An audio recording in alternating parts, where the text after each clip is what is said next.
नमस्कार प्यारे बच्चों, बहुत स्वागत है आप लोगों का सिंपल एजुकेशन में। आज की इस वीडियो में हम लोग बात करेंगे आप लोगों की सामाजिक विज्ञान की वर्कशीट नंबर 34 के बारे में। यह वर्कशीट हमारे अतीत की पाठ्य पुस्तक के राष्ट्रीय आंदोलन का संगठन 1870 के दशक से 1947 तक वाले अध्याय से ली गई है। तो सबसे पहले हम देखेंगे कि हमें इस वर्कशीट में क्या जानकारी दी गई है और उसके बाद इस वर्कशीट के अंत में जो प्रश्न हमारे सामने रखे गए हैं उनके जवाबों की तरफ हम लोग अपनी नज़र दौड़ाएंगे। तो चलिए आरंभ करते हैं हम इस वर्कशीट का अध्ययन। सविनय अवज्ञा आंदोलन की ओर। असहयोग आंदोलन खत्म होने के बाद गांधी जी के अनुयायी ग्रामीण इलाकों में रचनात्मक कार्य शुरू करने पर जोर दे रहे थे। चित्तरंजन दास और मोतीलाल नेहरू जैसे अन्य नेताओं की दलील थी कि पार्टी को परिषद चुनावों में हिस्सा लेना चाहिए और परिषदों के माध्यम से सरकारी नीतियों को प्रभावित करना चाहिए। भारतीय कम्युनिस्ट पार्टी और राष्ट्रीय स्वयंसेवक संघ की स्थापना इस दशक के मध्य की दो महत्वपूर्ण घटनाएं थी। उसी दौरान क्रांतिकारी राष्ट्रवादी भगत सिंह भी सक्रिय थे। इस दशक के आखिर में कांग्रेस ने पूर्ण स्वराज का प्रस्ताव पारित किया। जवाहरलाल नेहरू की अध्यक्षता में 1929 में पारित किए गए इस प्रस्ताव के आधार पर 26 जनवरी 1930 को पूरे देश में स्वतंत्रता दिवस मनाया गया। पूर्ण स्वराज्य अपने आप में आने वाला नहीं था, इसके लिए लोगों की लड़ाई में उतरना था। 1930 में गांधी जी ने ऐलान किया कि वह नमक कानून तोड़ने के लिए यात्रा निकालेंगे। उस समय नमक के उत्पादन और बिक्री पर सरकार का एकाधिकार होता था। महात्मा गांधी और अन्य राष्ट्रवादियों का कहना था कि नमक पर टैक्स वसूलना पाप है क्योंकि यह हमारे भोजन का एक बुनियादी हिस्सा है। नमक सत्याग्रह ने स्वतंत्रता की व्यापक चाह को लोगों की एक खास शिकायत सभी से जोड़ दिया और इस तरह अमीरों और गरीबों के बीच मतभेद पैदा नहीं होने दिया। इसके बाद दोस्तों दांडी मार्च के बारे में जानकारी दी गई है।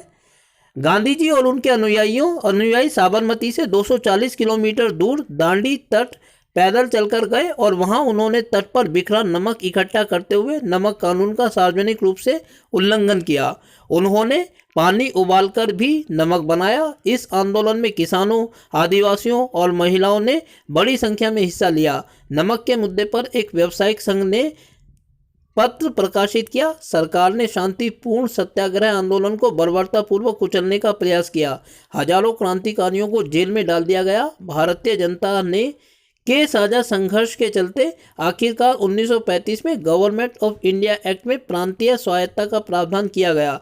सरकार ने ऐलान किया कि 1937 में प्रांतीय विधायिकाओं के लिए चुनाव कराए जाएंगे। इस चुनाव के परिणाम आने पर 11 में से 7 प्रांतों में कांग्रेस की सरकार बनी। प्रांतीय स्तर पर 2 साल के कांग्रेसी शासन के बाद सितंबर 1939 में दूसरा विश्व युद्ध छिड़ गया। हिटलर के प्रति आलोचनात्मक रवैये के कारण कांग्रेस के नेता ब्रिटेन के युद्ध प्रयासों में मदद देने के लिए तैयार थे। इसके बदले में वे चाहते थे कि युद्ध के बाद भारत को स्वतंत्र कर दिया जाए। अंग्रेजों ने यह बात नहीं मानी। कांग्रेसी सरकार ने विरोध में इस्तीफा दे दिया। दोस्तों साथ में आप देख सकते हैं गांधी जी को नमक इकट्ठा करते हुए और ये उनकी नमक कानून की दांडी मार्च की एक तस्वीर है। इसके बाद 4 सवाल दिए गए हैं हमें इस वर्कशीट के अंत में, जिनका उत्तर हम एक एक कर देखेंगे। दोस्तों पहला सवाल है कि कांग्रेस के कुछ नेता चुनाव में क्यों भाग लेना चाहते थे, और इस सवाल के जवाब को हम इस तरीके से लिख सकते हैं कि कांग्रेस के कुछ नेता इसलिए चुनाव में भाग लेना चाहते थे क्योंकि वे परिषदों के माध्यम से सरकारी नीतियों को प्रभावित करना चाहते थे। सवाल नंबर 2, पूर्ण स्वराज्य का प्रस्ताव कांग्रेस ने कब पारित किया? उस समय कांग्रेस के अध्यक्ष कौन थे? इस सवाल के जवाब को हम इस तरीके से लिख सकते हैं कि कांग्रेस ने पूर्ण स्वराज्य का लक्ष्य 1929 में पारित किया और उस समय कांग्रेस के अध्यक्ष मोतीलाल नेहरू थे। दोस्तों ये गलती से गलत लिख दिया गया है। इस समय कांग्रेस के जो अध्यक्ष थे वो पंडित जवाहरलाल नेहरू थे। उस समय कांग्रेस के अध्यक्ष मोतीलाल नेहरू नहीं थे बल्कि उनके बेटे जवाहरलाल नेहरू थे। अगला सवाल है कि गांधी जी ने ब्रिटिश सरकार से लड़ने के लिए नमक को क्यों चुना, और इस सवाल के जवाब को हम इस तरीके से लिख सकते हैं कि गांधी जी ने नमक को इसलिए चुना क्योंकि नमक एक साधारण सी वस्तु थी जिसका इस्तेमाल अमीर और गरीब सभी करते थे। इस प्रकार नमक ब्रिटिश शासन के खिलाफ सबको जोड़ने का साधन था। इसके बाद जो चौथा सवाल है और आखिरी सवाल है वह इस प्रकार है कि दांडी मार्च ने भारत के स्वतंत्रता आंदोलन को किस प्रकार प्रभावित किया? इस सवाल के जवाब को हम इस तरीके से लिख सकते हैं कि दांडी मार्च ने देश के सभी वर्गों को एक साथ एकत्रित कर दिया, जिसके कारण उपनिवेशवाद के खिलाफ प्रभावी लड़ाई आरंभ हुई।